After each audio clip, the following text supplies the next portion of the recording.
have a bit of a unhealthy obsession with vinyl, to be honest. You know, I just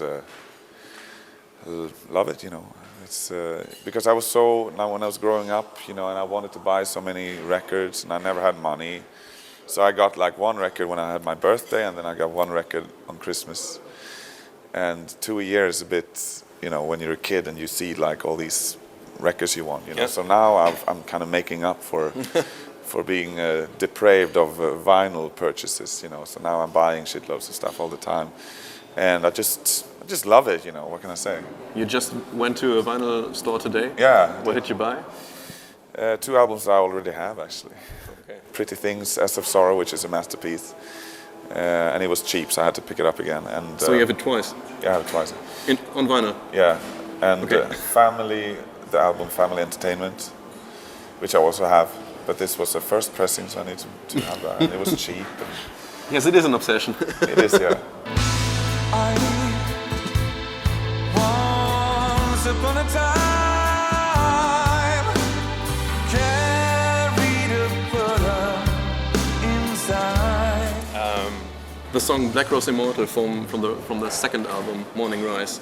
It's the longest you ever wrote, with more than 20 minutes. Have you ever played it live? We played parts of it live a long time ago. Just parts of it? Yeah, half of the song or something in a small bar in northern England. A bar called the White Horse in High Wycombe. Okay. It was. 5 people there, maybe. Actually, just yesterday we talked about, because we're gonna do, we're looking at doing some special shows, or maybe just a special show. I can't really say anything about it because it's nowhere near confirmed. But if we're doing this particular show, we will play Black Rose Immortal. Oh, that would be great. Do it in Germany. We'll see.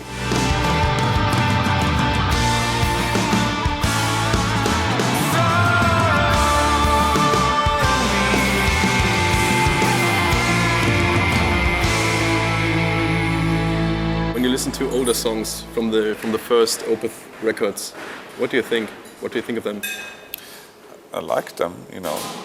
Obviously, I was 19 when I did the first album, and I was 21 maybe when I did the second album, and I'm 34 now, so it's a bit, you know, I've changed a little. You know, my preferences when it comes to music has changed a little, and I wouldn't be able to write those songs now, I don't think, and keep a straight face, to be honest.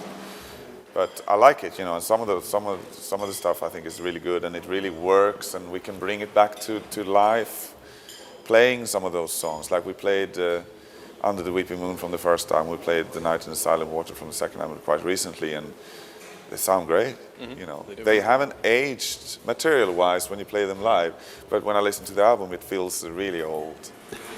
Because it's another way of recording, I think? Yeah, it was a different way of recording, and also different sound preferences that you had in those days. And I didn't really have a clue about anything. I don't really listen to the early albums unless I have to relearn something. Okay, but you listen to the newer ones? Yeah, I listen to it quite a lot when it's done, you know, just to make sure it's good. But now I don't listen to any of the albums. Okay. I stopped listening to Watershed, but I listen a lot to it. It's kind of incest. Yeah, I know, but you know, I'm a music fan, and to be honest, without sounding like an ass, I'm a fan of Opeth, you know. So that's cool. I need to know that, wow, this is a good Opeth album, you know. And so far, so good. I've never been disappointed. So you analyze yourself when it's done again? Yeah, I listen as a fan. Okay. You know, when I do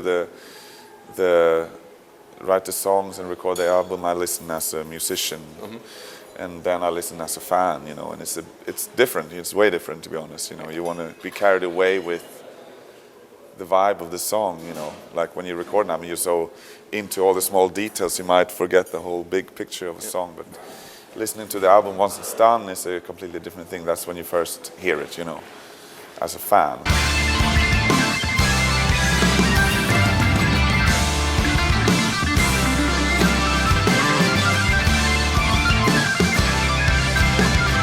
So you are inspired by many artists, I think. Yeah. Even by German artists, I've heard of that you like Amondyl, Yeah, of course. and you like Scooter as well. No, I fucking hate Scooter, to be honest. You know, they're one of the most horrible bands I know.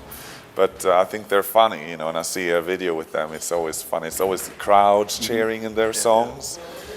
And it's just ridiculous, you know. But there's bands like that all over the world, of course.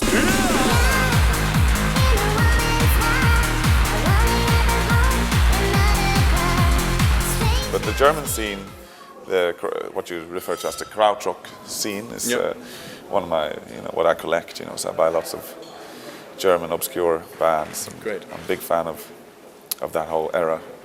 It remembers me of Tarantino, who likes to watch German Edgar Wallace movies.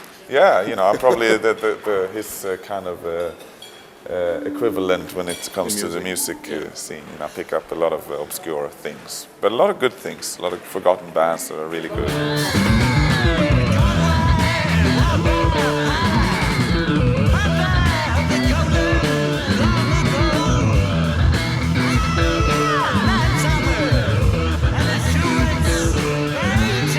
Yeah, it's a little bit of a bonus to find a rare record that's also a good record.